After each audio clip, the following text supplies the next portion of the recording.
It has always been said that one person's trash is another person's treasure, but what happens when you have a pile of items whose value you don't know? Over the past years, I've collected lots of books, whether carrying on existing series or just books I'm excited to read. I love having a TBR of books to choose from, but my pile of unread books is currently sitting at around 300, whereas I would rather it be a much less overwhelming 50 or so. Whilst I love having options to pick from, too many options inevitably just give me decision paralysis. So, over the course of this video series, I'm going to look at reducing my physical TBR down through a series of games, prompts, and good old-fashioned randomised picks. Thankfully, I'm not much of a mood reader, and challenges are actually a way I have found which really gets me excited to read and keep reading. I hope to discover how many of these unread books become treasures I can add to my collection, or ones I will trash, by which I mean I'll be donating or passing those on to other people who will hopefully find in them a new treasure now it's free from my hoard. Hi friends, welcome back to the Infinite Library, and welcome to what I believe is episode 7 of Treasure or Trash. So it hasn't been that long since I filmed the last episode actually, and I'm intending to get through a lot of books in this episode. Last episode was quite brief. I only read 5 books, of which 4 I ended up trashing, only 1 I treasured. So I'm hoping for a bit more of a success rate in this video, and what I'm going to be doing is playing a video game which is going to generate a whole bunch of prompts for me that I'm going to pick my books from. This is actually a video game that I originally saw on 𝚑𝚝𝚝𝚙𝚜𝚗's channel. Details down in the description below. It was a game created by, I've forgotten what their name is, sorry, but I've also put their details down below. And it's just really cute and fun, and I've wanted to try it ever since I saw 𝚑𝚝𝚗 using it, basically. So the whole thing is that you are a little wizard going through a maze, and as you go through the maze, you pick up genres. So you get some choice as to what genres you'll be picking, but that's it. And at the end, you get like a time limit basically of how many you can get. I'm going to try and get as many as I can. And then at the end, it generates a whole bunch of prompts for you to go with the genres. And I don't know if I'm going to be able to fit every prompt into books I already own. I'm hoping I can. But what I'm going to be doing is basically every single prompt that I can fulfill, I'm going to pick a book for and read in this video. I'm really hoping I managed to get like about 10 or so books for this video, to be honest. I really want to chunk it down. And as of the last episode, we are finally below the 300 mark on my TBR. TBR is now sitting at this number, which I'm happy about, and we're going to keep crunching it down. I'm really hoping for some longer books in this video, some books that will hopefully finish off some series, ideally. I'm excited to read, basically. So without further ado, let's get to it. Here we go with After Hours, created by Kieran O'Donnell, and let's see what we're gonna get. Oh god, no. Ah! Trying not to mess up on the controls already. Fantasy sci-fi, yes please. Another fantasy sci-fi, another? I mean, that works because we know that's most of my TBR. A romance, I'm gonna pass on the romance. Ooh, thriller mystery, yes. Non-fiction, gonna pass on that one. Ugh, okay, fine, I'll pick one romance. Just so I make sure I get some stuff. Another fantasy. Where's the horror? I want some horror on here, please. I'm gonna go that way because I saw a fantasy going the other way. Is that historical coming up? Oh god. Oh, I should have gone the different way. It just took me to here. Okay, fine. Another fantasy. Oh, horror. Finally. Literary contemporary. Oh. Okay, I just caught it apparently. Right. So we have a last chance author. I guess that means it's the last time I want to try them before I decide if I'm going to DNF or not. LGBT characters, that's easy. Foreign country. I have one in mind already actually for that, come to think of it. Poll pick, highest rated, most recent purchase. I already know what that one is going to be then, and that makes life very easy for me because it's one I wanted to read this month already. Feed scroll Instagram pick. Oh, I've got 2 of those. Oh, it's going to be rough. I'm just going to have to feed scroll until I pick one of the books. Next in a series, and Water, Rain in the title. Next in a horror series. Hello. So, as you saw in the last video, I've got my prompts. I have 20 prompts.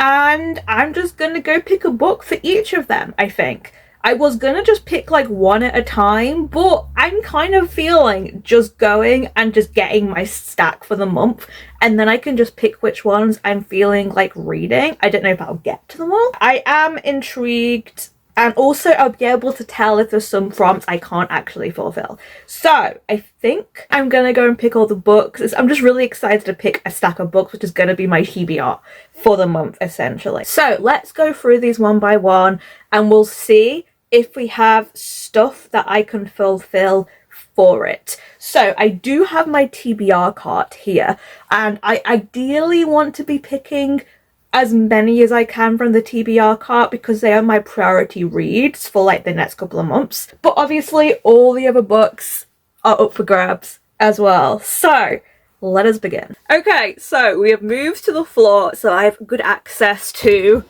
the stacks, my TBR bookcase, and of course my TBR cart, literally surrounded by books by now. And yeah, let's work through these prompts and see if we have books that will fulfill them or not. So the first prompt, I got the genre fantasy sci-fi, and for that I have to read a last chance author, and I can think of 2 straight away that could potentially work for this. So a last chance author is basically an author that you've tried before and you've not necessarily been crazy on them, so you're giving them the one last chance to see if they are for you or not, basically. And then you're kind of giving up on them.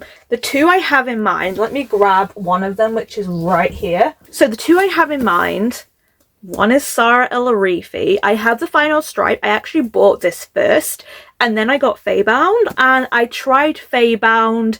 I think I tried it for another Treasure or Trash episode, actually, and I wasn't crazy on it. I ended up DNFing it, but I've heard such good things about the first book in this series, not necessarily about the next books in this series, and I still want to give it a try. I think this is not romantasy, which 𝚑𝚝𝚜𝚙 I believe was marketed as romantasy, but this is more epic fantasy, and I feel like I might have a better time with this one, so this is definitely one of the options.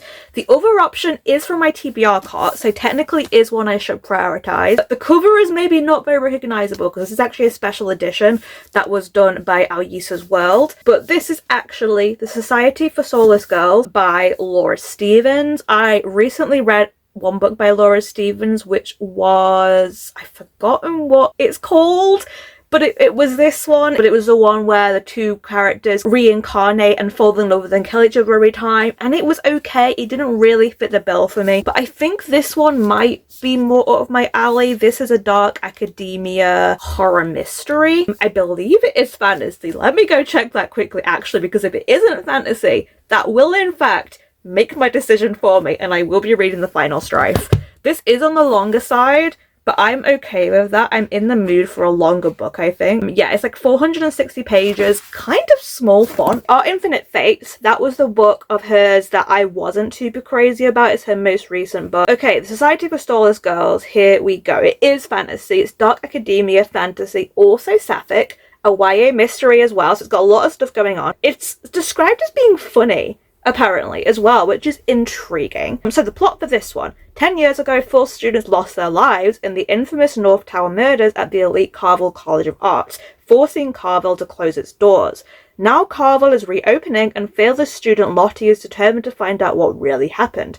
But when her roommate Alice stumbles upon... Okay, this is kind of crazy with those 2 names, because I'm currently reading Bury Our Bones in the Midnight Soil, and 2 of the 3 characters in that, one is called Alice, one is called Lottie, so that's very funny. Anyway, side tangent. When her roommate Alice stumbles upon a sinister soul-splitting ritual hidden in Carvel's haunted library, the North Tower claims another victim. Can Lottie uncover the truth before the North Tower strikes again? Can Alice reverse the ritual before her monster alter ego consumes her?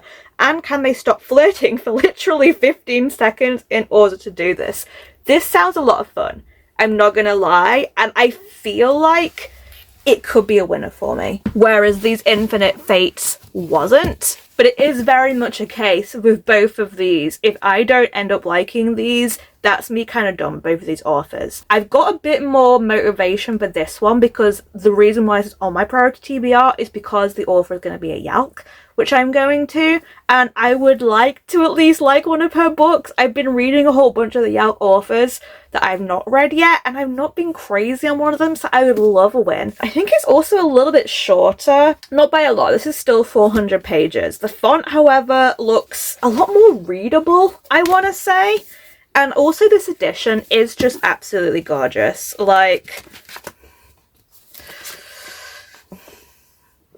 they're such nice people that make these books. And this was like an actual official Kickstarter they had. So it is like exclusive, 1 of 100, I believe, was signed by the author. So this is an official customization that was done. I know realistically I should choose the Final Strife just to get it off my TBR. But I think I'm kind of feeling Society of Soulless Girls. I really want a good diversity of genres, and I would like to do some epic fantasy in this video, but I also already have so many fantasy prompts that I feel like I can get that one of one. So I think I'm gonna go with the Society of Soulless Girls for this one as my first book. Okay, moving on. And this one is also going to be an extremely easy one for me. I'm going to pick up my TBR card, and it is fantasy sci-fi LGBT characters. I'm not even going to look, I know. I'm going with Human Rights by Juno Dawson. This is the 3rd and final book in the Her Majesty's Royal Coven series. I really enjoy this. It's like a modern day urban fantasy that throws out the idea that there is a HMRC that is technically working with the British government who are witches. And there's a civil war going on between witches. Women are the ones who have the power mostly. And there are different rival groups. It's a group of women who grew up together and then have gone into very different sort of life tangents and how they've reconnected again. I also love that we got character art for this final book. I've been really hyped for this. I pre-ordered it. I'm actually going to an author event with Juno Dawson at the end of August, so I was always going to read it this month anyway. So yeah, easy, done. LGBT characters, heavy theme on this. Juno Dawson is a trans author. There we go. Second prompt fulfilled. Right, next we have pick a fantasy or sci-fi that is set in a foreign country. And I think I also know what I'm going to go with for this one. So let me grab it. This is actually technically a reread, but it's also a Yalk author, and I never finished the series. So I want to finish the series. Daughter of Smoke and Bone by Laini Taylor. This is an urban fantasy which I believe gets more epic as it goes on. I read the first book years and years ago, absolutely loved the first book.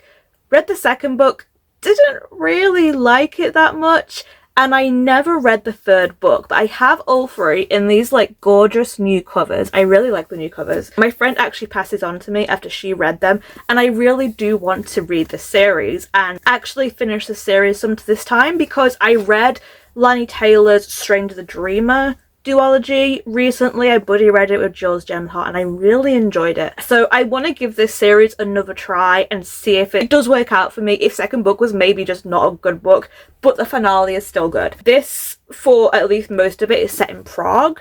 So that is how I am fulfilling this being a book set in a foreign country. This is following a girl called Caro, balancing 2 lives. She's a 17-year-old art student in Prague, but on the other hand, she's also an errand girl to a monstrous creature who is the closest thing she has to family.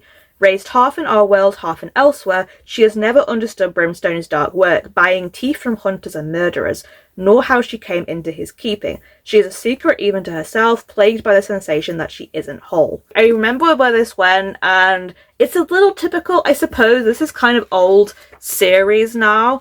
I want to say, when did this initially come out? 2012. So yeah, this is on the older side, but I wanted to give this another try. So we're going with this one as a reread for this. And now I just have to pick 3 books that are going to be for the poll pick. So I think I'm going to pick the ones that I'm most excited for that. So I have Everyone in My Family Has Killed Someone, which I've heard really great things about. So I think I'm going to pick this one. I recently watched the first season of Killing Eve, and I have the first book that I got in like a blind book box for Christmas from my workplace. So might pick this one on. It's also kind of short, which I'm happy about. And then what shall I pick for my next one? I'm really kind of intrigued by this one, which I got in an Abominable book box. Never heard of it before. No clue what people think about it. Although I think because it's like really unknown, people aren't gonna pick it. But yeah, this guy wakes up on a boat with like 7 strangers, essentially. It sounds really intriguing. I think because it's a poll, I should probably pick some of the most popular ones and then let them pick that way. So maybe Short Objects, actually. Thursday Murder Club is also one I could put on here, but I just don't know if I'm in the mood for this. It gives me more cozy crime vibes, and I think I want something that's going to be a bit more like witty and still serious. So I think I'm going to put these 3 into a poll, and then we'll see which one wins. I feel like they're all very popular, very like more mainstream kind of books that people will know. So getting to see what people think is the best for me to read would be really interesting. So yeah, I'm gonna put these 3 into the poll, and here is the results of the poll. This is what I'm gonna read, I guess. Exciting. Next, we're going to move on to romance, and I have to pick the highest rated romance that is on my TBR. So for that, I think we're gonna have to go to Goodreads.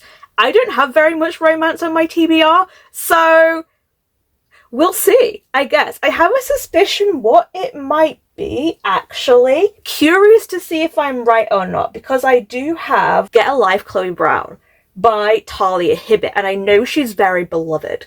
And I suspect that might be the highest rated romance on my TBR, of which I have maybe like 5 romance books on my TBR. But let's go to Goodreads and find out which is the most highest rated. Okay, so I've gone to my want to read list. All of my romance should be on here. That's in my TBR. So we're just going to scroll down. I've ordered it by average rating. So we got the 5 stars at the top, which are mostly books that aren't published yet. So let us go scroll down and see what the first one is that we can find. Okay, Heartstopper Volume 6. Still hasn't got a release date, that's sad. Oh! I totally forgot that this would count. I do have this. Put it not in German. Yeah, this is a romance LGBT manga called The Guy She Was Interested In Wasn't a Guy at All. It sounds really good. I love the color scheme of this. Like, this lime green is actually present throughout the whole of the manga, and basically it's about this girl who falls for this, like, what she thinks is a really hot guy in her local CD shop, and then she actually meets him properly and realizes it's a girl. And it sounds really cute and really wholesome, and yeah, 4.52 rating with over 2,000 reviews. I guess that is what I'm gonna go with then. Nice, well, that was nice and easy. Okay, so here we go. Highest rated romance, just a nice short little manga. See what I mean about the green? And I'm really hyped to read this. I've not just bought a manga without pre-reading it in ages, but something about this one just really pulled to me. So there we go, highest rated romance. Next prompt then is to read fantasy sci-fi, which is my most recent purchase. And I actually can't show it you yet because I only purchased it 2 nights ago. From Vinted. It is my book club book, Winter's Orbit by Everina Maxwell. This is a sci-fi LGBT space opera, and which sounds really good. I'm really excited to read it. But it is basically about this guy who's married to the prince, and then the prince dies, and he is rushed into an arranged marriage with, I think, like the prince's cousin or something. And then it turns out that the prince's death may not have been like innocent or an accident, it's murder. So they have to work together to find out what's happening. And it sounds really interesting. So yeah, that is going to be my most recent purchase. So next should be interesting because the next 2 prompts are actually exactly the same. And that is for me to do a feed scroll on Instagram and pick my next fantasy or sci-fi book from there.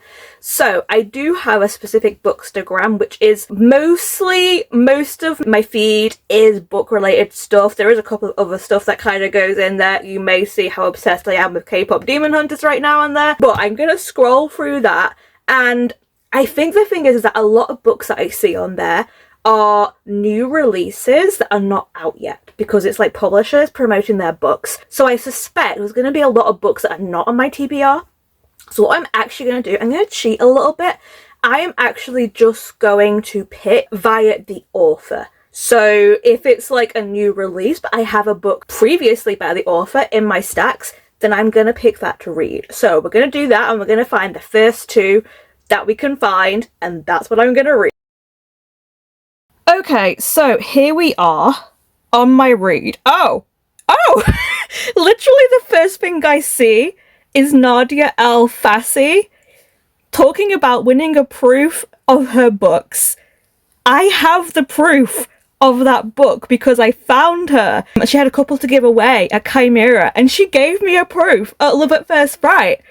So that makes that incredibly easy. It is more a romance, but it is also supernatural. So I'm gonna count it. I really wanted to get to this soon anyway. So that was incredibly easy. I was expecting to have to scroll for a bit before I got my first one, but there we go. Right, straight away. We're not counting ads because that's stupid. Okay, Juno Dawson, Olivia Blake. I don't own any more books by her. A Warstones post? Oh, they're doing pop figures for K-pop Demon Hunters. Wow, they are ugly. Carrying on. Oh, cute.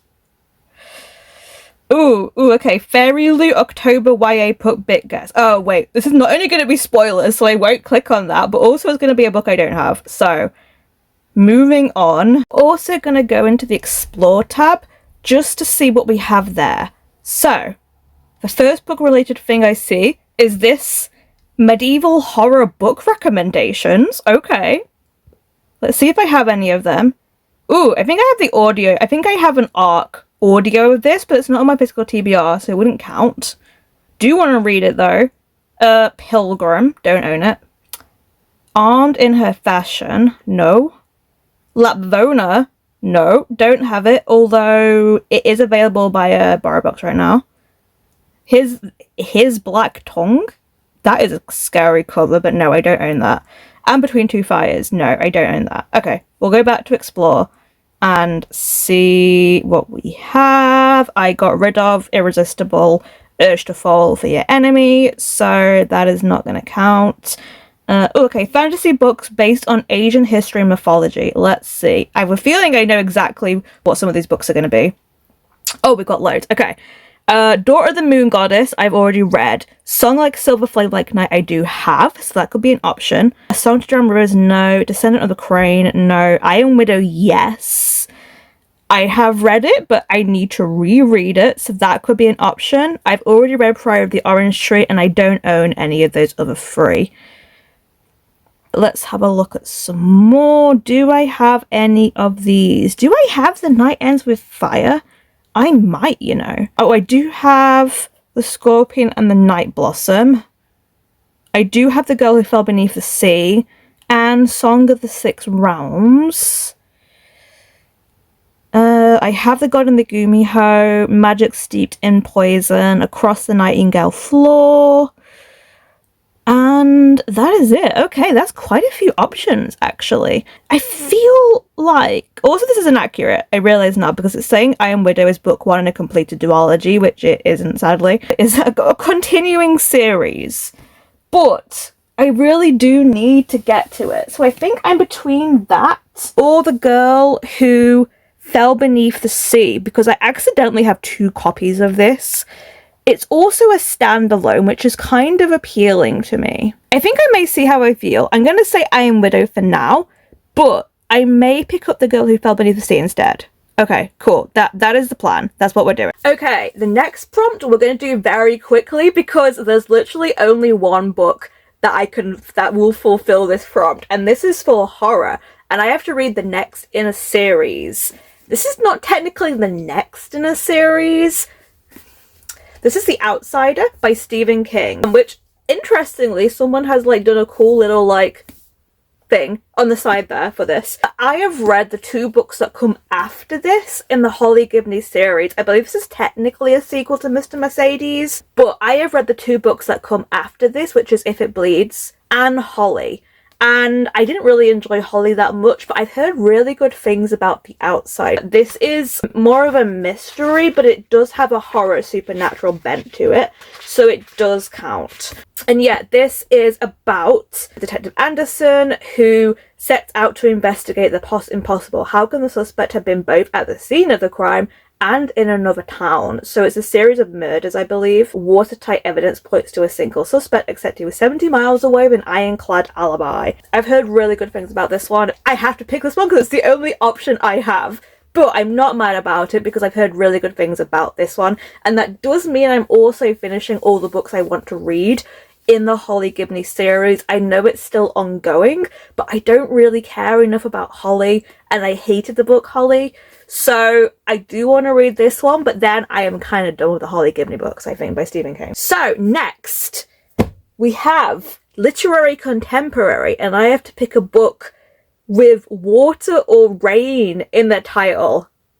So let me go look and see if I've got anything that fulfills that description. Okay, I really do not have many literary contemporary books, but I did manage to find a couple that fits the prompt. So we have Life of Pi, which is taking place on like a river ocean. This is a bit of a stretch, but I want to die, but I want to eat tteokbokki. She's crying, so I'm counting that as being water. Remarkably Bright Creatures, which you can see the bubbles and stuff. This is an octopus in an aquarium. And the one I think I'm gonna pick, because I've been meaning to get to this for ages now, is Tomorrow and Tomorrow and Tomorrow by Gabrielle Zevin. As you can see, definitely fits the water brief, and I'm really intrigued about this one. I also just think it's one that I'm either gonna like or not like, so I'd like to get to it. It's obviously had a lot of acclaim. This one is about these 2 characters called Sam and Sadie. It says it's not a romance, but it is about love, and I believe these 2 are making a video game together, which sounds really interesting. They meet at a crowded train station one winter morning. He is catapulted back to the brief time they spent playing together as children. Their unique spark is instantly reignited. What comes next is a story of friendship and rivalry, fame and creativity, betrayal and tragedy, perfect worlds and imperfect ones, and ultimately our need to connect, to be loved and to love. So yeah, I'm gonna go for this one just because I've heard really good things about it and I want to see if it's for me or not. So there we go. Tomorrow and Tomorrow and Tomorrow. So here is the final TBR for this video. A good mix, I think, of stuff. A lot of like older fantasy, some newer fantasy, a thriller, a manga, a contemporary, a romance, and a horror. So yeah, I'm excited to get to these.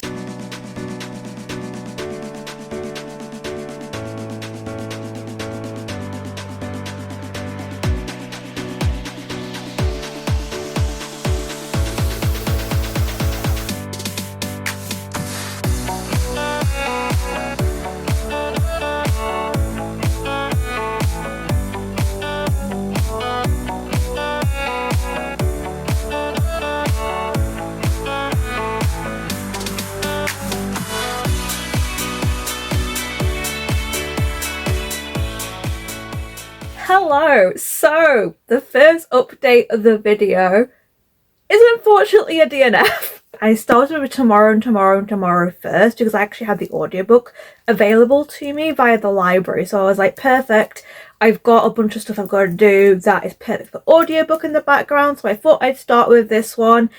And I got a couple of hours, like 106 pages in, not really that far. I'm only at part 2, chapter 3 or something. And I'm just really not vibing with this. I kind of feel like it's a little bit pretentious.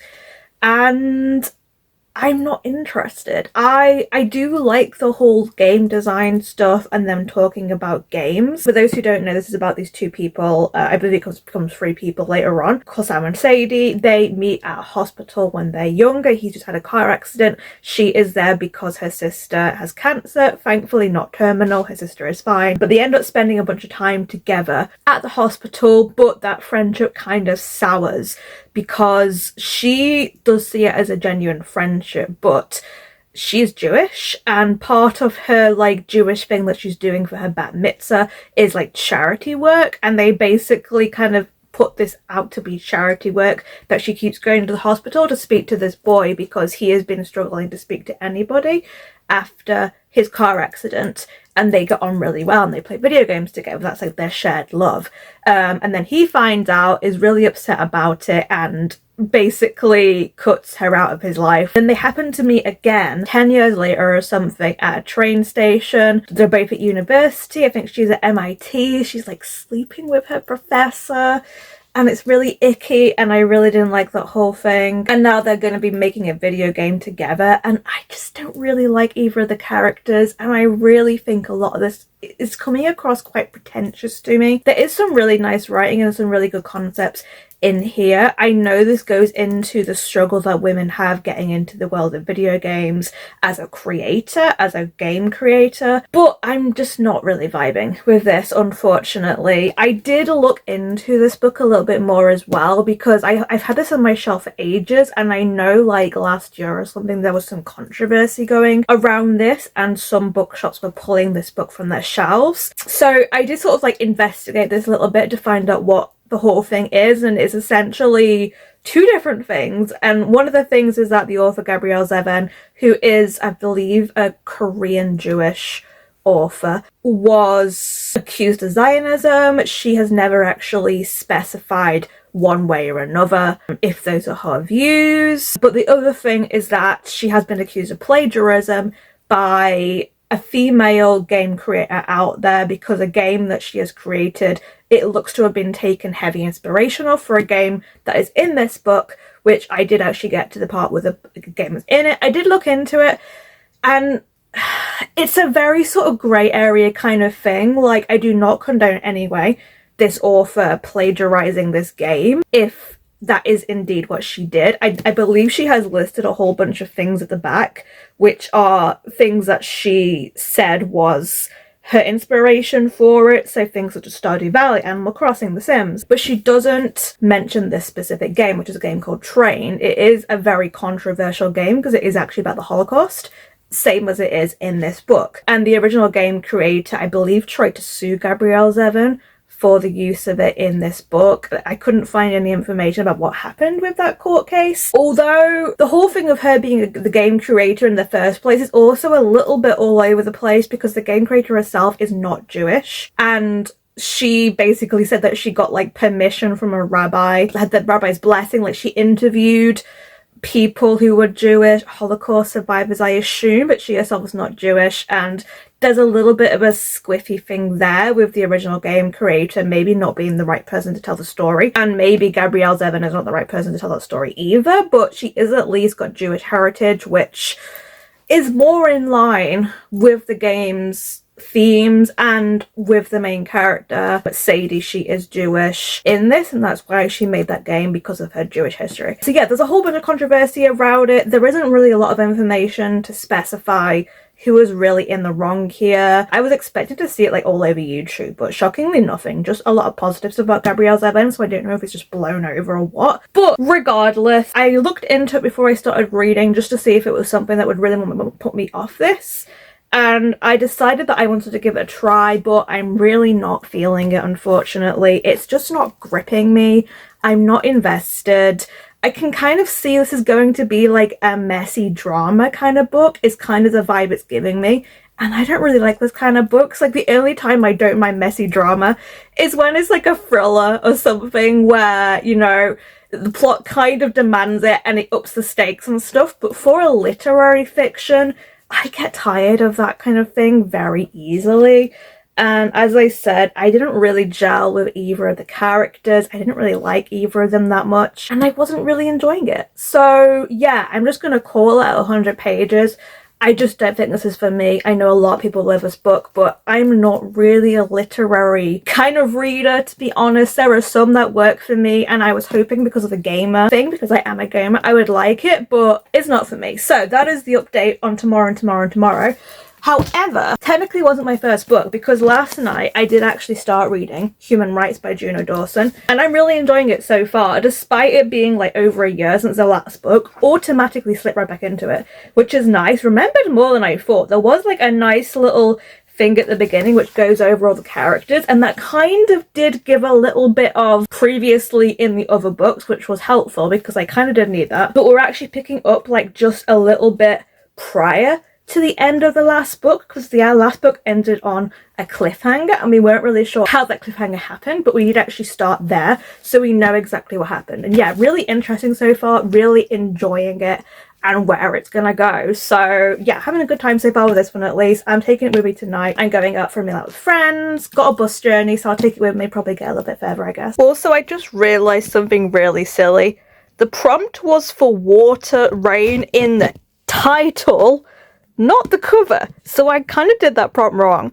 But having looked, I literally don't think I've got any books with water or rain in the title either that are contemporary. So we're just going to take the loss. It was a DNF anyway, so clearly the prompt was not meant to be.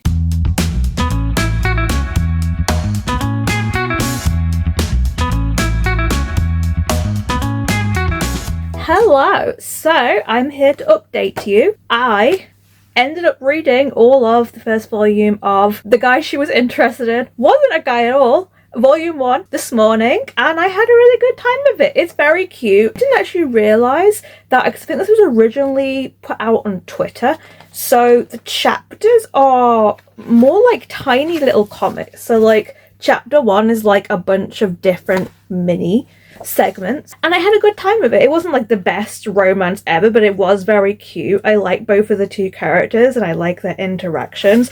I also really love how they keep the green going throughout the whole thing, and this is just really cute. I believe this is actually going to be an anime adaptation, and I'm really looking forward to that. I think there's maybe like 4 volumes or something out at the moment of this, but I think only volume 1 is out in the UK. It kind of gives me similar vibes to 𝚑𝚝𝚏 in terms of the main pair, because one of them appears differently outside of school as they are in school, and the main character, she kind of does remind me a little bit of Hori as well from that series. But yeah, it's very cute. It didn't even like have any kissing or anything like that. It's very much just about them kind of forming this friendship at the moment, but also like they're kind of flirting with each other, and it's very cute. So yeah, I don't think there's not like a massive amount of depth to this, but I had a really good time with it, and I would definitely be carrying it on. And it was really nice to see this like shared love of music that the two have, because that's how the two bond really, because they don't necessarily have anything in common, but they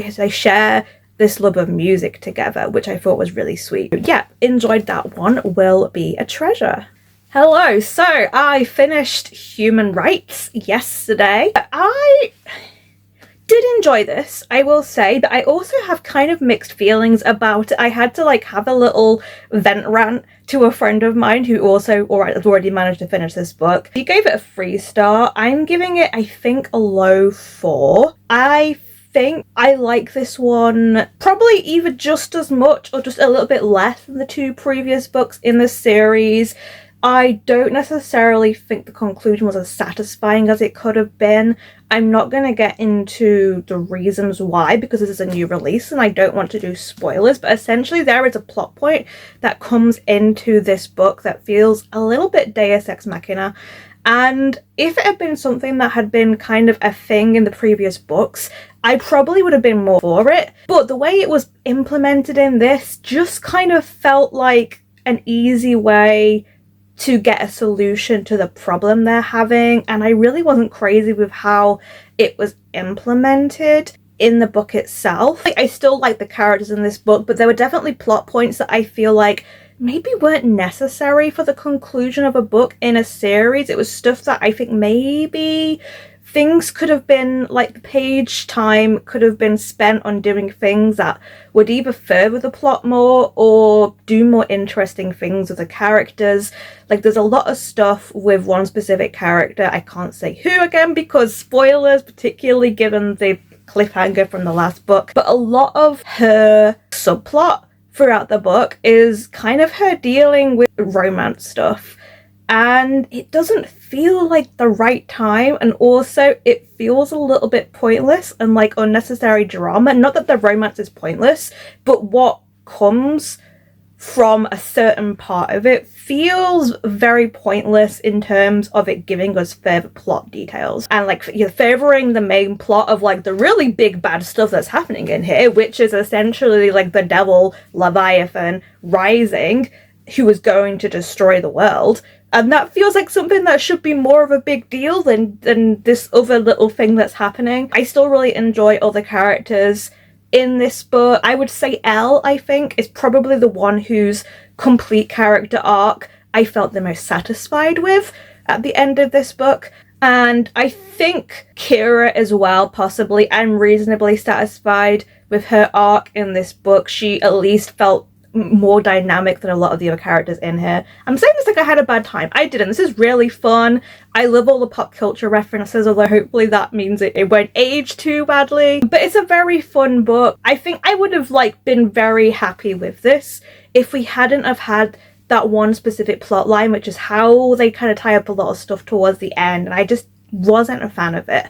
But still really good time. I would definitely be reading more from Juno Dawson if she writes more fantasy books. I believe she might be coming out with a YA book in the future. I could be completely making that up.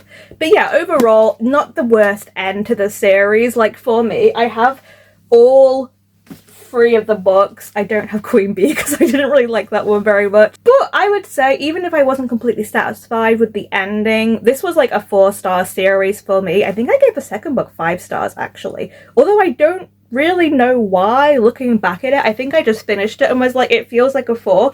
But I have no reasons to not give it a 5, so I gave it a 5. I think overall this is like a solid 4-star series. I would definitely revisit this, and I had a good time with it. I would love if there would be maybe some other kind of spin-off with this, like set, I don't know, like 10-20 years in the future, where we're seeing Theo and Holly in their kind of middle age era as the witches are in these books. I think that would be really nice to see. But also, I'm not mad about this being the end of the story for them. I appreciate how much of the book was about the friendship between the witches. I wish there had been a little more focus on that, but yeah, I had a good time with this. So yeah, this is going to be a treasure. I am happy to be keeping this series on my shelf, and I completed a series for this year, which is great.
Hello, so as you saw, I did indeed start Daughter of Smoke and Bone, I was on my train back from Glasgow. I'd finished another book, so I picked this one up to go. I'm like almost halfway through, and I'm sad to say I am not enjoying this as much as the first time I read this. So this is a reread for me.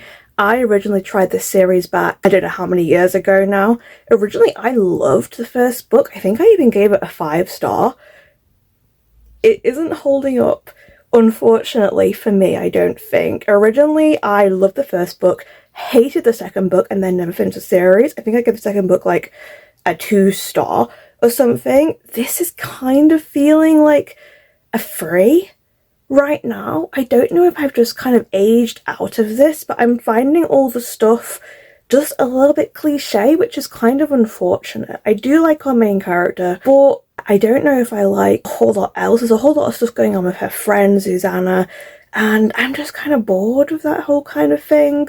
The magic stuff is interesting, so I probably will finish this, but I don't know if I'm going to carry on this series and try again, given I know I hated the second book. And yeah, this is not holding up to me, unfortunately. It feels like a 3, which I'm kind of sad about, because I recently read Lani Taylor's other series, which is The Stranger Dreamer, and I really enjoyed that series. But yeah, this one, unfortunately, I think maybe its time has just passed for me.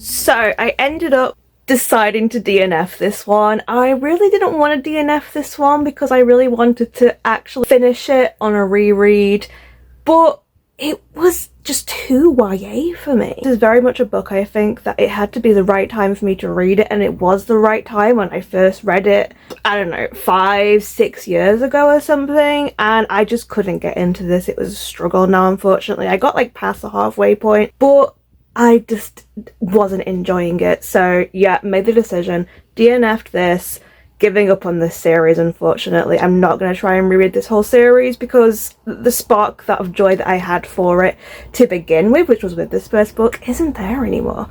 So yeah, that is the update for that book, unfortunately. A DNF, so it is going to be a trash. I started my next book, however, last night, which is Everyone in My Family Has Killed Someone. Took me a little bit of time to get into it because we're giving a lot of information straight away, but it's very fun. It's written in a very fun kind of nod to the reader way. I definitely get the Knives Out comparisons from this. I'm enjoying it so far. I ended up not being able to sleep last night, so I ended up just getting up again and reading a bit more. So I'm like almost at the halfway point now. This is going to be a pretty quick read, I think. I'm having a good time with it so far, at least. At the moment, we've kind of had the setup with all of the different characters introduced. They're up in this like mountain ski lodge place, and a body has been discovered who no one knows who he is. Usually, like, I get the family drama. There is so much family drama going on in this, but it's really quite fun, to be honest. It kind of feels like the narrator, Ernie Cunningham,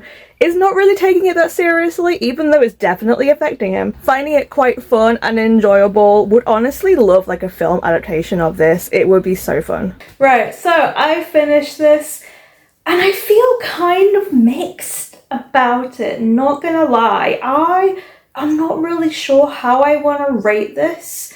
This definitely feels like it's doing something different from a lot of other mysteries. It's so self-aware, it's so sarcastic. It's one of those kind of meta books where it kind of is laughing with you. It knows the rules of its genre and it assumes you kind of know the rules too, and it gets to play around with that, which I enjoy. The narrative voice was really fun. I can see myself picking up the next books in the series from this, just because I like how it plays with the genre rules and stuff. But in terms of the actual plot, I don't know if this really worked for me. I found the characters interesting, but I don't know if we were really with them for long enough to be able to form any super meaningful attachments to them. And it felt at times that it was throwing too much at you at once, and then the overall reveals maybe weren't as satisfying as thought they would be, if maybe more invested, if maybe I had read this slower perhaps, and all the various twists and turns had more time to settle in my head. There was definitely like a lot going on, like this is a mystery that's spanning like 35 years really, rather than just the couple of days that is actually taking place in the book. I had a good time with it. I just don't know if this was really for me. I kind of want to try the next books because like I said, I had fun with it. And I'm wondering if I'm going to feel the same about the next books in the series as I did about this one, that although I liked it, I didn't really get super invested in it, and I didn't really find it as satisfying as I kind of hoped I was going to. So yeah, a bit of a mixed review, I suppose. I really haven't figured out how I'm going to rate this at the moment. I feel like it's maybe a 3.5. I may like sit on it and decide it's a 4 after all if it like really sticks in my mind, but I don't know if it's going to, because we know that mystery thrillers don't tend to for me. And maybe I also need to admit to myself that they are not a genre that I'm ever gonna love, and maybe that's part of the issue, is that I enjoy where it's playing against the rules, but this is still a mystery with thriller elements, I suppose, and maybe I just always find those to be fine, and there isn't ever gonna be one that like blows me away. I say this having really enjoyed the Knives Out movies, which, as we know, this is kind of likened to, and I definitely see those comparisons. But maybe that's the difference between reading and watching, I don't know. But yeah, not entirely certain on my rating of this at the moment, or if it's gonna be one that I keep or get rid of. I'm really not sure right now. I'm gonna have to think on that, and then hopefully by the end of the video,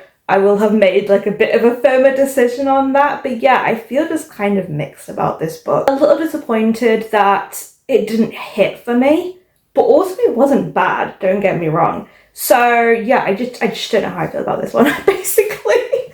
I liked it, I thought it had some great ideas. I just don't know if the overall plot was for me. Hello, thought I should update you because I have started the Society for Soulless Girls.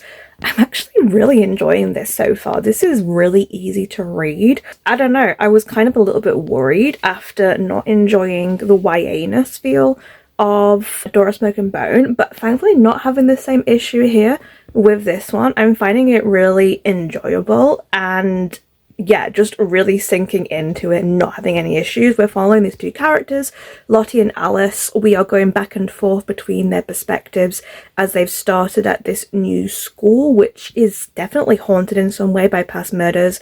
There's this tower where a bunch of previous students like threw themselves off, but threw themselves off in strange circumstances, shall we say, such as some of them having visible claw marks all over them.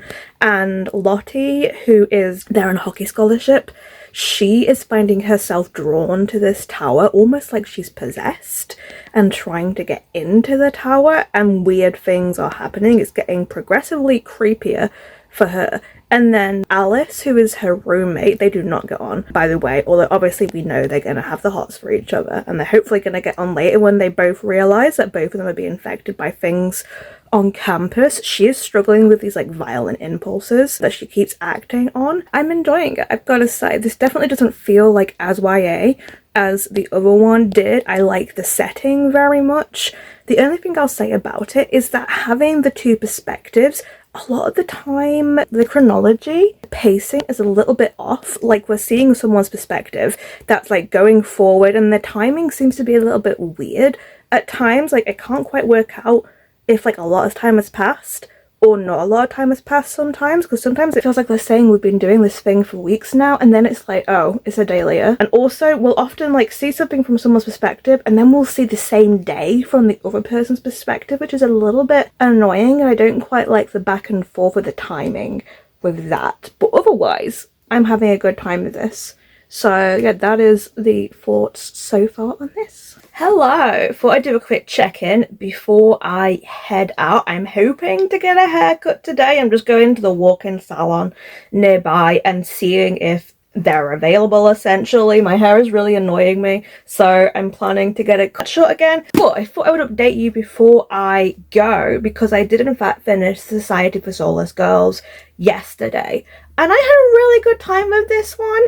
Like, not surprisingly, but obviously I did read another book by this author before with Our Infinite Fates or something, and it wasn't bad, but it didn't really like hit me emotionally. I wasn't super invested into it, so it was decent, but it didn't hit me. This really worked for me. I can see why this book is quite popular now, popular enough for it to get this like limited edition Kickstarter thing. Also forgot to say, but I've also got this really nice bookmark that goes with it, which has one of the key quotes, which I really like, which is, "Time heals all wounds, but not the ones you leave infected." Was this, if I'm being objective, was this the best book ever? No. There were definitely some issues, there were some inconsistencies. As I said, it's a little bit hard to follow sometimes just because of how they tend to have the two protagonists like both recalling their day back to back, and also there's not really a whole lot of narrative difference between the two, although they are very chalk and cheese in terms of personality. Narrative style, you can't always tell exactly who is talking until they're like, oh, I looked at Alice. So I would say that as a critique. I also think that overall there were definitely like some plot holes here and there. It felt definitely a little bit unbelievable at times, but you know what? I was here for the atmosphere and the vibes, and it had that. I really enjoyed those aspects of it. I enjoyed how it took a look at anger in women and how this is kind of viewed in the past, in now, scientifically, that kind of thing. Society itself maybe didn't really feel that much like a society as stuff. I would have liked to have seen more interactions, I think, between the whole thing. There was also a twist I was kind of expecting to see happen, which didn't end up happening. This, interestingly, despite having some supernatural stuff going on, it got less supernatural as it went on. I feel like when stuff was revealed, it was definitely more of a scientific kind of thing, which I didn't hate. And I did enjoy the ending. I thought that was really nice. Was I like super into the relationship between the main two? Not really. Like, I think the summary isn't particularly accurate, and like I say, it makes it sound like it's this really funny thing about they're flirting constantly with each other.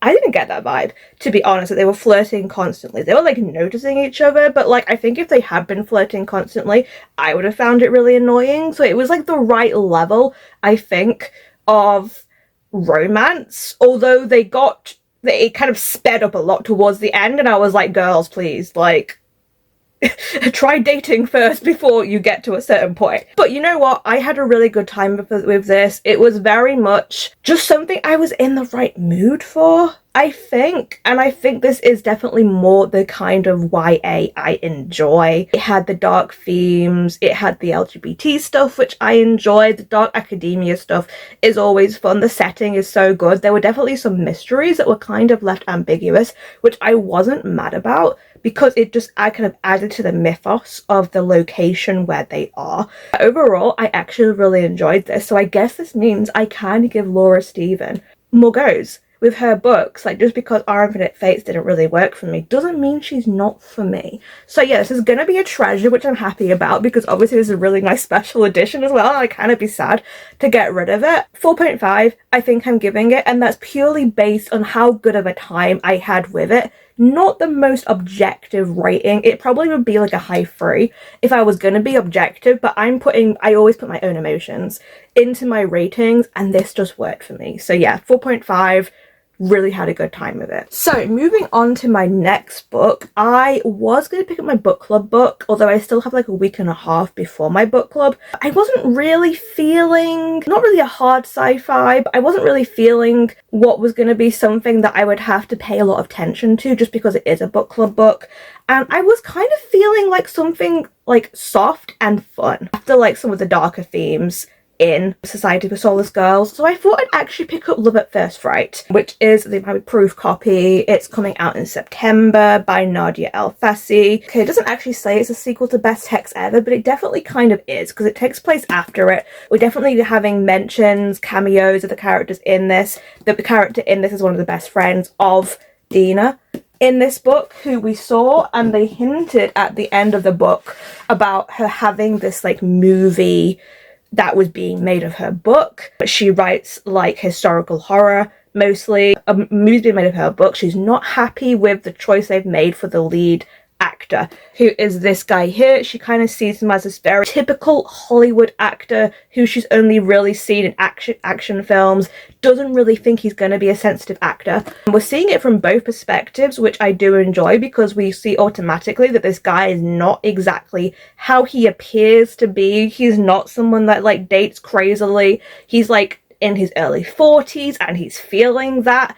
And he is kind of fed up with all the action films that he's getting typecast into. He clearly loves the story, and he's really excited to be able to act something that feels more genuine and sincere to him. So it's kind of going into a, I guess this is going to be like a hate to love kind of thing, but like he clearly admires her, but he's put off by her because she asked for him to be taken off the movie. So they're getting off to a bad start. They've not met yet where I'm at. I'm like literally 2 chapters in. I only started it before bed to like wind down. Like very easy to read already.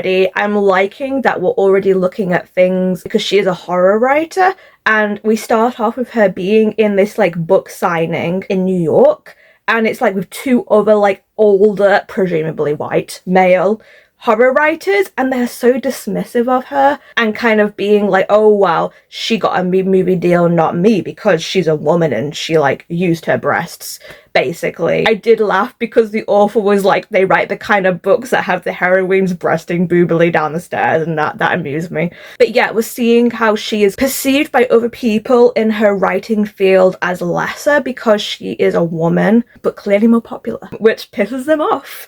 So yeah, I'm enjoying this so far. I think it's gonna be a fun romp. I say fun romp. We started off with like a death, because the thing is that this has a supernatural twist. She can see ghosts, and the very first ghost she saw was of her grandmother, and I know there's going to be more to do with the ghosts. You can see there's a ghost doggy here, and I think it's possibly going to be his dead dog, because he has a dog, and he's like mentioned a few times now how he is worried, takes so much care of his current dog because of something that happened to his former dog. So he has like an anxiety around that, and I feel like we're going to see like the ghost of his dog. Basically, I'm enjoying this so far. I have no doubts that I'm going to like this one, because I did surprisingly really enjoy Best Hex Ever. And I will update you once I'm further in, or maybe even when I'm finished, because I feel like this is just going to be a fun book. We'll see. Hello, I have a bunch of updates actually to give you, because I've just been too busy to give an update. I've also just been really addicted to playing 100 Line at the moment, which, if anyone doesn't know, is a new video game that's come out by the same makers of the Danganronpa games, which, if you know me, you know is one of my favourite game series of all time. But I have still been reading, I just haven't been filming it. I did indeed finish Love at First Fright. This was such an easy, quick read for me. I feel like I like both of Nadia El-Fassi's books around the same in terms of rating, so I think I'm also giving this like a low 4, but I like them for different reasons. So for me, I really enjoyed the storylines aside from the romance. In this book, there was a lot of issues to do with coming out. Both of these books, by the way, deal with the main characters being bisexual and dealing with biphobia, which I really appreciate. But I really enjoyed all the family and friend aspects in this book a lot more, and just the internal stuff that we were seeing with Dina, our main character. This one actually has a much more stronger focal point on the romance between the 2 main characters. Yes, it does feel a little bit rushed, but I actually didn't mind it too much, and I think that's because we did get to see things from both points of view, and we got to see that both of them were struggling with anxiety. Yeah, even though this is kind of like an enemies to lovers kind of thing, it's very much just a case of they have the wrong impression of each other, and then they realize that actually this person is maybe someone who is going to be a good part of their lives. Yeah, and overall I actually did really enjoy this. It's not often I actually enjoy a romance book for the romance, but I did with this one. Some other plot lines going on. There's a whole thing with these like two Regency ghosts, which felt a little bit kind of pushed to one side, to be honest, because I do think the sole focus really was on these two and the drama that was happening around them rather than other storylines. I did think that the third act of the book was very rushed, particularly as usual we have our third act breakup, which isn't always done very well, and I definitely agree in this case. The whole conflict felt like something that could have been resolved so much earlier on, but I understand it was also tied up with the main guy's issues with anxiety and worrying about coming out, and then like him having to have that conflict did make him realize things about himself and kind of lose that fear a little bit. So yeah, I'd say for me that is why this isn't rated any higher than a 4.25. I just didn't think the final act of this book was a great payoff, to be honest, compared to how strong the first two-thirds of the book was. But overall, I really enjoyed it. Happy to say that, yeah, Nadia El-Fassi is definitely a writer I enjoy and will be reading more from her in the future. And I didn't say, but yes, this will be a treasure. This is obviously a proof copy of it. It's not the final copy. I may end up getting a physical copy of it when it does release, which is going to be on September the 19th, I believe. But yeah, do recommend. Hello, a quick update. I have started my book club book, Winter's Orbit. It's pretty easy read so far. I started it this morning and I'm already like at this point through. It's just kind of fine. I'm not really enjoying it that much, unfortunately, though. Like I do like the main two characters in this, but they're very frustrating and their whole relationship is extremely awkward, which given the circumstances makes sense, but to read, it's really awkward. And you kind of just want them to talk to each other properly, but they're both too hung up on propriety and being sensitive to each other, so they're not talking. They are starting to investigate the murder investigation, but it's very like half-heartedly. It feels like Jainan is the only one who's really looking into it. Kiem is just kind of helping him get the things he needs, but they're both very distant still emotionally from one another.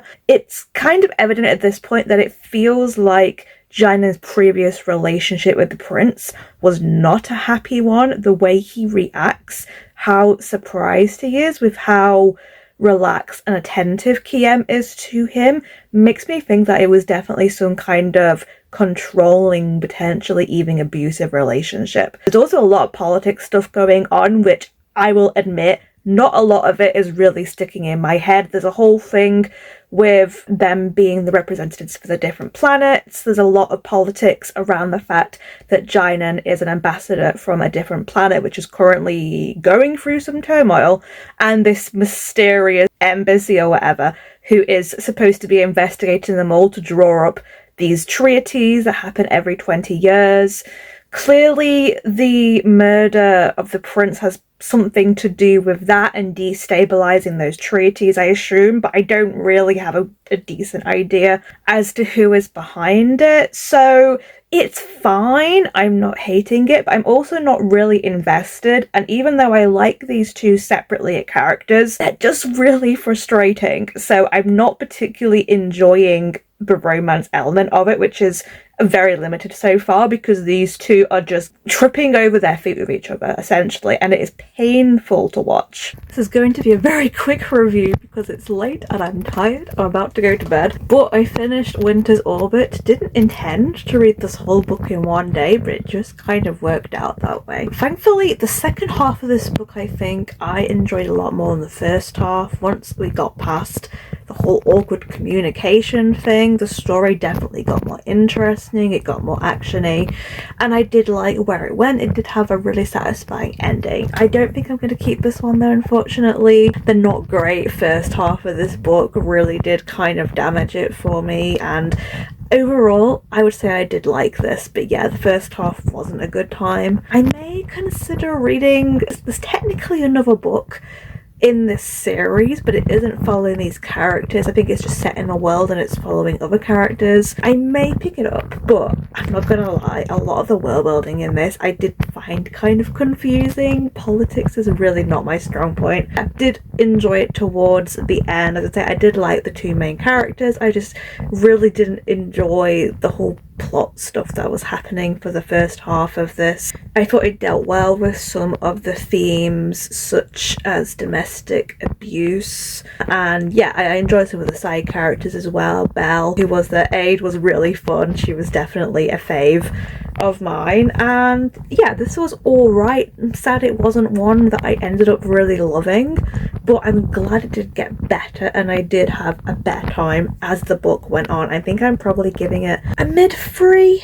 I think that seems about right for this one. Very intrigued as to what other people in the book club are going to say about this. I have a feeling a lot of them are going to echo kind of how I felt about the first half of the book, but I am really interested to see if some people really love this and the romance did work for them. So what you didn't really see me updating you about was me reading the thriller horror book by Stephen King, The Outsider. So this was for me to read a sequel. Technically this is a prequel, but it's also a sequel to other books, kind of. And unfortunately for me, it's a DNF. I didn't really enjoy the other two books in the Holly series, to be honest. This is the first one. I do own If It Bleeds, which is actually a compilation of 4 novellas, If It Bleeds being one of them, and I wasn't crazy on it, but it was short and I didn't mind. It does, unfortunately, however,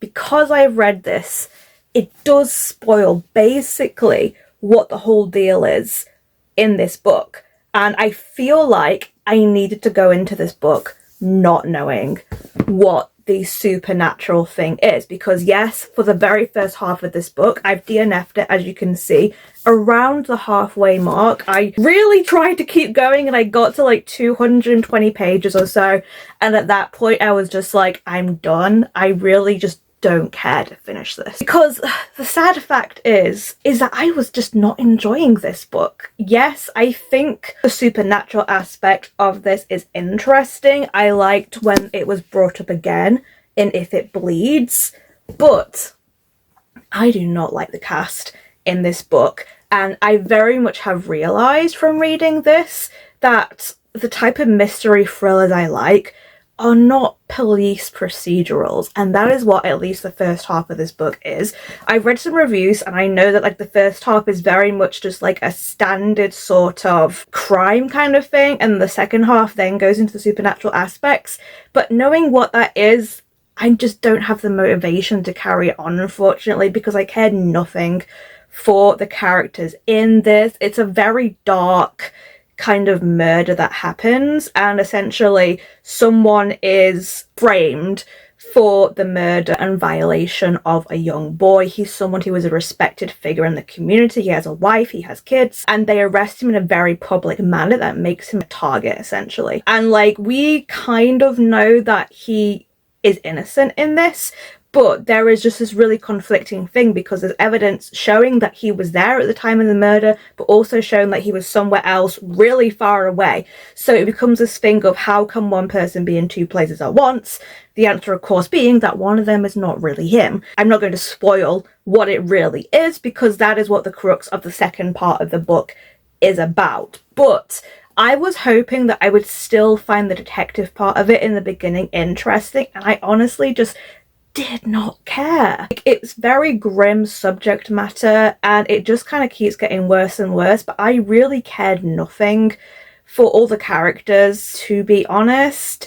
It very much just is all about the trauma of what they're going through, and we're seeing it from a lot of different perspectives, but mostly we're seeing it from the perspective of the detective who is kind of looking after this case, who isn't really sure if Terry is innocent or not. And I just wasn't enjoying this. I kept mixing up characters. Everyone just felt very flat and two-dimensional to me. So yeah, wasn't enjoying it. And even though I do really like a lot of Stephen King books, I think for me, I'm gonna stick with his horror and not his like more thriller mystery kind of types, because this just really was not a good time. And I was gonna try and finish it because I got to this point and I hit like, this is like part yellow, which is, I don't know, 3 or 4 parts in or something, and I just see me actually starting to enjoy this in the second half, and I just decided to give it up as a bad loss. So yeah, unfortunately this is going to be a trash. I am still going to keep If It Bleeds, because actually, even though If It Bleeds is not my favourite story, I do like the other stories in this, but I probably will never read If It Bleeds again. And as I said before when I was picking my books, I just don't really care for the Holly Gibney stories. I know there's a new book coming out, either is already out or is coming out this year. I think it's Never Flinch, and that is another book in the Holly Gibney series. By the way, Holly Gibney is not in the first half of this book at all. I know she shows up later on. You get to like 250 pages before she shows up. But yeah, I just don't care for her, and I think I don't really care for the themes and the characters that are in this series that Stephen King writes. So yeah, this one's going to be a trash. I will definitely read more Stephen King, but I can thankfully now say that I am done with the Holly Gibney series.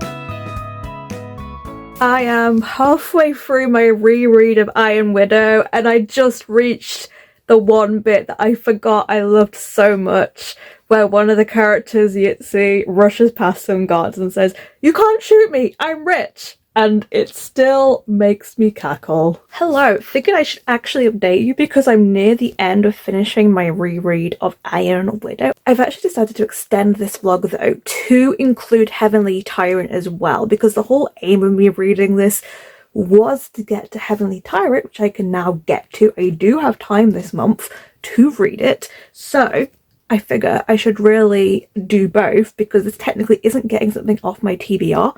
It's just a reread, so I can then read something off my TBR. But yeah, I am still absolutely loving this. This is still a 5-star for me. It's shorter than I remember, but like reading it, I've remembered so much, which is really nice. Often I forget so many scenes, but like it all kind of come back to me, and I'm still really enjoying it. 𝚑𝚜𝚎 is still my favourite character. I love him so much. They're just having this discussion at the moment where he's sort of explaining how he doesn't feel jealous about the other two. Like, this is going in a polyamory route, if you know this book, but I really enjoy his sensitivity, his understanding, and his wisdom. It balances so nicely against the other two, who are obviously like a lot more hot-headed. Just really enjoy this throuple so much. I love all 3 of them, and I am really excited to see what's going to happen with them in Heavenly Tyrant, even though I'm also kind of terrified about what's going to happen to them, because we're having this extra element brought into it in the second book with another character coming in, who I won't say who it is because it's kind of a spoiler. It's going to be interesting me trying to review Heavenly Tyrant without really spoilering it too much, but can safely say at least that this book still holds up after I first read it, like, what, 4 years ago or something at this point in time.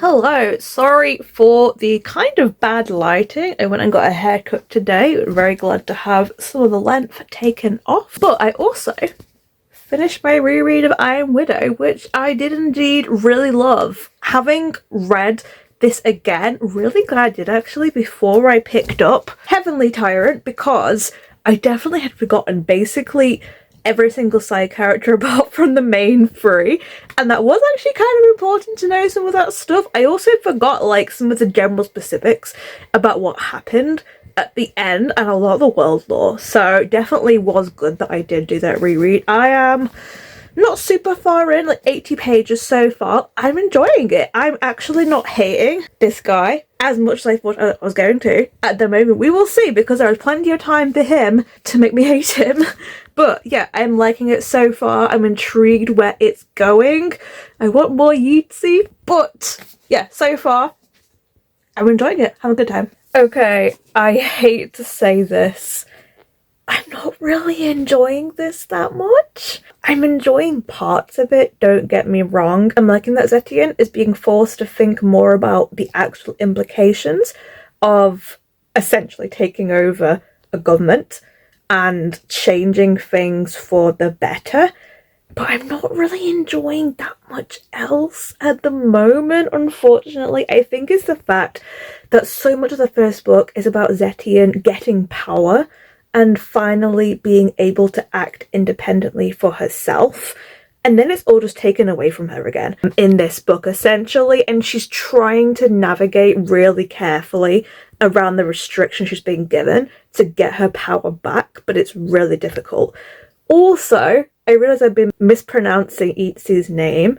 I don't like his storyline so far. I'm not keen on his arc and what's happening with him. Could all just be something he's doing to protect 𝚑𝚑𝚎, I assume, but I don't like it. It just makes me sad, and it's just all this needless angst and conflict that was never part of their relationship, it felt like, in the first book. And I miss how those three were able to have this relationship and it not be all angst and conflict, and it is now. So I'm struggling with it to the point that I've actually picked up the audiobook so I can like do Power Wash Simulator alongside, in the hopes of getting through it faster, which is really sad to say. I am like 150 or so pages in now. I just kind of want to get through this, and I'm hoping it will get better as it gets further in. There's definitely some stuff that's supposed to be happening with Ximin later on that we're leading towards, but right now I am just kind of frustrated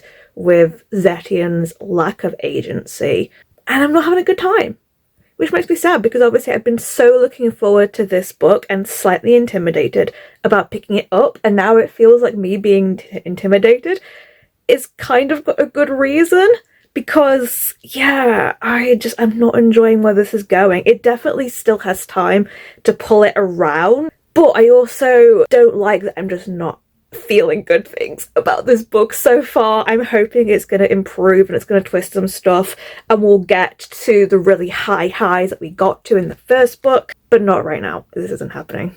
Okay, I am almost halfway through this now, and I think I'm pinpointing one of the issues I'm having with this book, and that is that it's just so different from the first book. So much of the first book was much smaller struggles based around 𝚑𝚑𝚎 being in her head. Obviously, she's been forced to expand her horizons, I guess, in this book and think on a much bigger scale, having to learn a bunch of stuff about ruling and politics and labourism and all that kind of thing, but it just doesn't really feel anything like the first book.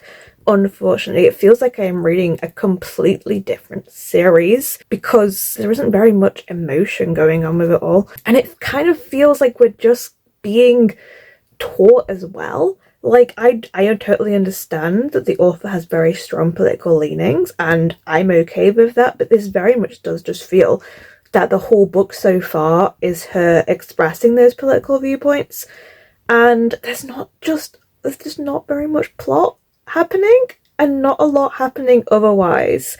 So it's just not very interesting, to be honest. Hello, I am here to finish off the video because I finished Heavenly Tyrant like an hour or so ago. It's a 2-star. I really didn't like this. I just found it to be such a disappointing read, unfortunately. I will say that I didn't really have a major issue with the politics being such a big deal in this book. I was fine with the scope being wider, but it felt like there was too much of it at times. And honestly, it just didn't feel tonally like the first book. And I love the first book, and unfortunately, this one did not work for me, not at all.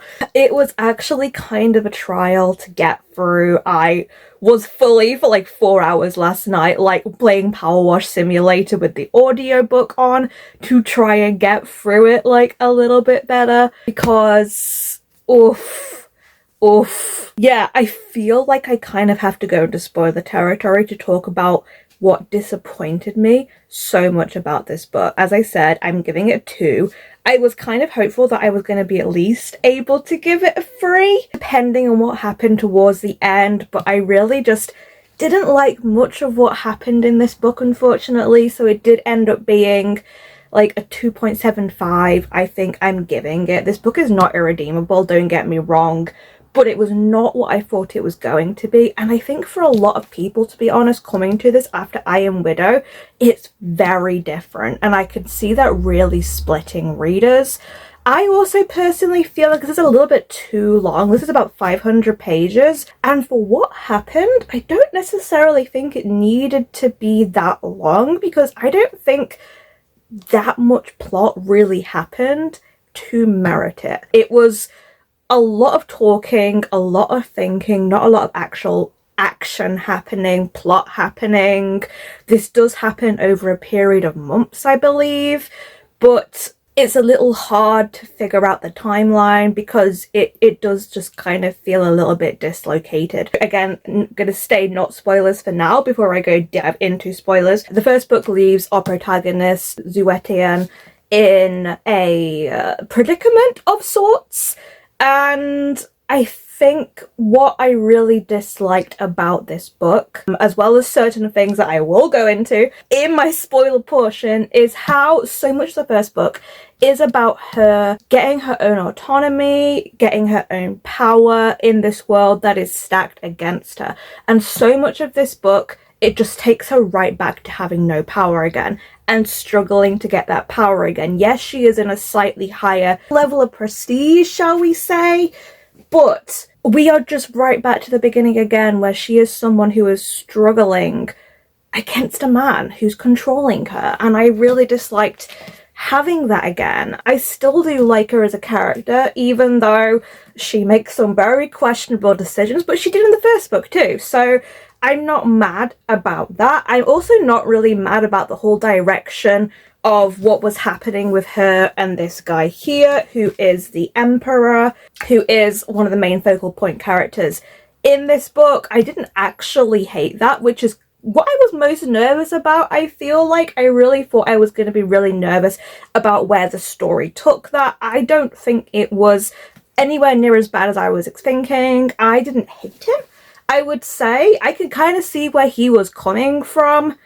but ultimately I feel like he was just kind of used as this like villainous character for the focus point of the book. And I think it meant other characters kind of suffered because of it. We're introduced to a couple of side characters, and although we do see them quite a lot, I never really felt for them that much, I would say. And I'm not necessarily super crazy about the representation that we got for them either. People that went into this, that it was initially not really made clear that this is actually not a conclusion to the series, that this does continue on and we're going to be getting a third book. I am going to read the third book, even though I was really disappointed by this because of certain things at the ending that potentially gives me hope that the author could pull this back again, and I could like the third book, but I don't really have high expectations for it. But yeah, overall, this just kind of ruined my day reading it. The thing is that if I am reading a book that I am determined to finish, like I was not going to DNF this. At no point was I going to DNF this because I've waited so long for it, and I wanted to see where she was going to take the characters. So at no point was I going to drop it. but because I was having such a bad time reading it, I was reading like as fast as possible because I wanted to get it done with, because it was really affecting my mood. Unfortunately, I'm looking forward to reading something else now because I just didn't have a good time with this. So before I go to spoilers, last thing I want to say is that I do think the politics in this book is not a bad thing. I may have already said that, I can't remember. But I just think that personally, I would have felt more comfortable reading this in a different book. I wasn't happy about it being in this book, but I think if it had been in a different book, I'd have been totally fine with it. So now we are going to get into spoiler territory. I'm putting the little spoilers tag here below, so if you don't want any spoilers for this book, please skip forward. I'll put the time here as well of where you skip forward to, but basically skip forward until you can no longer see that spoilers tag. Hello, if you've chosen to remain to hear my very, very venti spoiler-filled thoughts on Heavenly Tyrant. Okay, let's just get right to one of the things that pissed me off the most. My favourite character in the first book is 𝚑𝚝𝚙. He is a nobleman who falls for Zetien and ends up becoming one of the three in the polyamorous trio in the first book. His characterization was absolutely massacred in this book. It was pure character assassination, and I was just so sad to see this happen. He has become someone who is totally alien from us as a reader. He becomes alien to Zetien as well, and I was hoping that it was all kind of a facade, and some of it was to a certain extent, but to the point where I don't think the things he's done is forgivable anymore. I really dislike what the author chose to do with him. There were some reveals about his past that came out which weren't particularly surprising, but also I didn't feel like it needed to be like an excuse for his actions. I also really dislike that when he went away and then we finally saw him again and we find out he's basically a prostitute for aliens. I really hated that. Like, I love this boy so much and I just want him to be treated with respect. And I really, really, really hated his character trajectory. At the end, we do sort of have the three coming together again. We think that potentially Ximin could be alive, even though he kind of died, but he's also really not himself anymore. So the whole thing with this is that basically Zetien is in this awkward position because she started this revolution and she has kind of chained herself to this guy, the Emperor, and he is fully in with the revolution. He wants to fully overthrow the current regime, make things better for the people. He's all about the labor class and promoting them, and then not being this kind of class system anymore that gives things to the rich. Totally fine with that.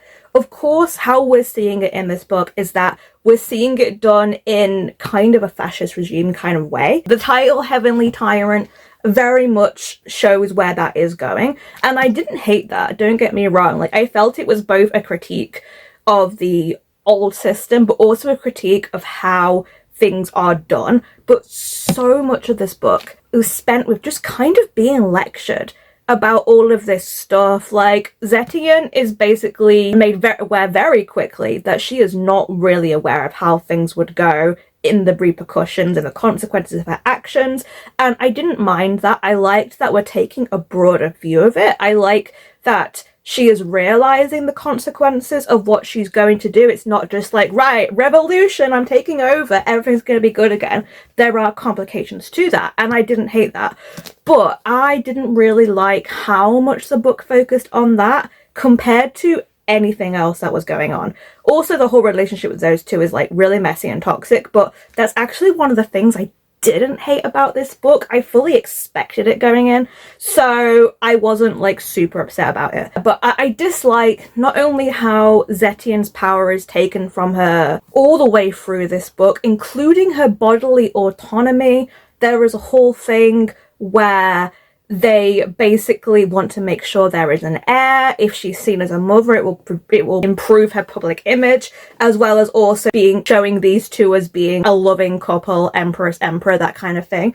So rather than talking to her about it and being like, hey, maybe we should try and do this pregnancy, or maybe we should fake this pregnancy or whatever, they just kind of go behind her back and do a procedure while she's unconscious to remove her eggs, which are then fertilized and then put into a surrogate mother, and she does not get told about this until way in. And the issue is that 𝚑𝚝𝚎𝚑𝚗, he was one of the people who was involved in it. He kind of tries to redeem himself about this later on by saying that he tried to mess up the procedure so the baby is most not likely hers. But I just didn't like it, and it's depressing seeing her put in this position once again, and once again being seen by basically everyone around her as being either a whore, a harlot, or just someone who's really dumb and doesn't know what she's doing. And like, yes, she's 18 years old, yes, she doesn't know everything, but the infantilization of her in this and the lack of her bodily autonomy, I really hated. Not as much as what they did to my boy 𝚑𝚝𝚑𝚐, but still really wasn't just keen, because it felt like it went against so much of what the first book achieved that we're now just like going back on oneself, but just on a larger scale. I also wasn't crazy on the whole thing that was the reveal later on, is that essentially the gods, the heavenly bodies above, are just other humans, aliens, or whatever that kind of lord over them and see them as primitive species. And that whole thing, I kind of saw it coming, and I was sort of hoping it wouldn't be that and we'd have something a little bit more interesting, just because I've seen it done before. I wasn't super crazy on that, but then we had this other character who was introduced at a very late stage, and the ending felt very rushed, and I just didn't care enough. And obviously as well, like for me, a lot of what I love so much about the first book, as well as our girl wreaking havoc, is the core trio of the book, which is a polyamorous triangle between 𝚑𝚝𝚏 and one of her pilots and 𝚑𝚝𝚐, and I understand they had to break them up, but I got so much positivity from that relationship in the first book, and seeing it just not be a thing at all in this book, like just pushed aside for like plot reasons, obviously, it was just so absent, and I was kind of starving for anything that like took you back to the fun and the joy of the first book. There was a couple of memories where she was remembering certain things that happened between the three of them. She has like this little dream fantasy at one point where she's like, oh, this is what our life could have been like, and it was just really sad because I didn't take any joy from this book, and that's what I really wanted, because I love that first book so much. It was a 5-star read for me, like easily. It's one I constantly recommend to people, and I don't think I can recommend this book to anybody without telling them, by the way, it's going to be really different. Remember that triangle of characters that you cared so much for in the first book? Forget that. If they're gonna be character assassinated, they're not gonna be together anymore.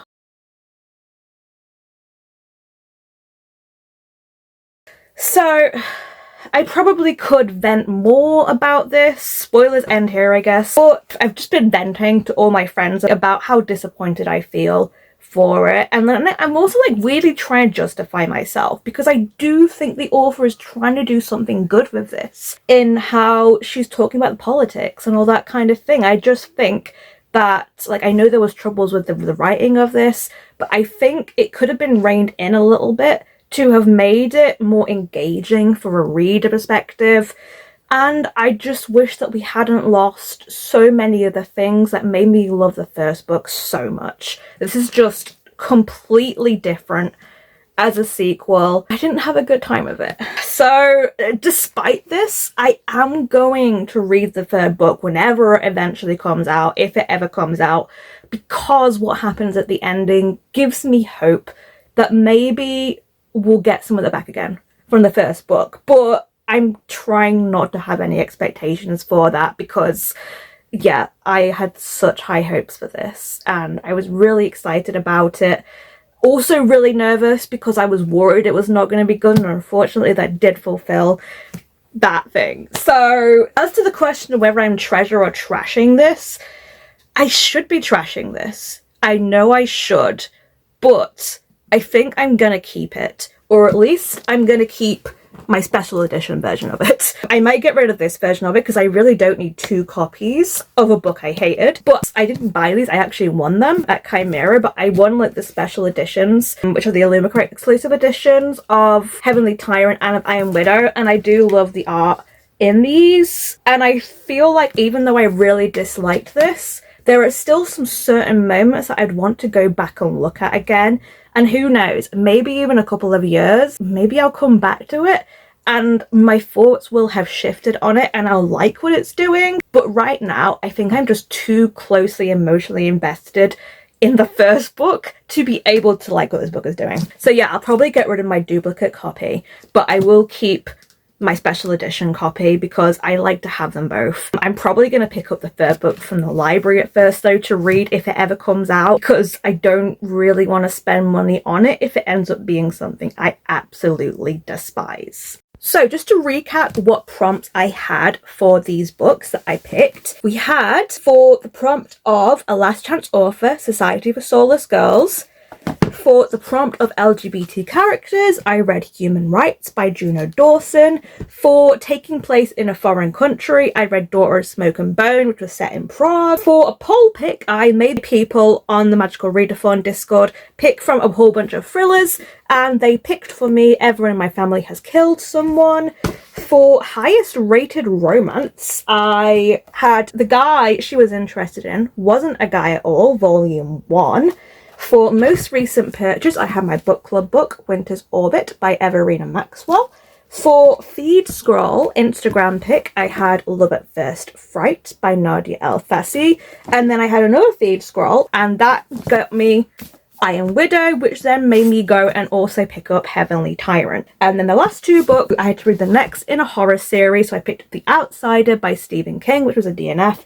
And then I had to pick a literary contemporary with Water or Rain in the title, which I kind of didn't get right because it was on the cover instead. But for that, I had Tomorrow and Tomorrow and Tomorrow by Gabrielle Zevin, which was also a DNF. So these are all the books I got through in this video. One extra than I was intending to, because I wasn't actually intending in doing Heavenly Tyrant in this video, but at least actually did get it off my TBR, and it felt a bit silly me just reading Iron Widow when that isn't really one that was on my TBR to begin with. But despite the really disappointing ending, I think it was a reasonably successful video in terms of treasure or trash, because we are getting 2 trashes with Heavenly Tyrant, not the special edition though, and Winter's Orbit, which wasn't a bad book. It's just not what I see myself ever going back to.